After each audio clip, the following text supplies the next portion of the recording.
جب آپ صدقہ خیرات دیتے ہیں اس سے فائدہ، ویسے تو اللہ کو کچھ نہیں ہوتا، اللہ پلٹ کے آپ کو ہی 700 گنا واپس دیتا ہے۔ اور میرے اور آپ کا ایمان اور یقین ہے کہ جو ہم دے رہے ہیں وہ ہم اپنی جیب سے بھی نہیں دے رہے۔ اس وجہ سے قرآن میں جہاں جہاں بھی آیا ہے وَأَنفِقُوا، تو اللہ نے اس جگہ پہ کہا ہے وَأَنفِقُوا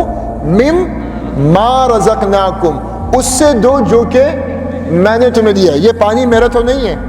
ابھی اس پانی سے اگر آپ مجھ سے گھونٹ مانگ لیں تو یہ صاحب بولیں گے بھائی جو پانی ہم نے آپ کی ٹیبل پہ رکھا تھا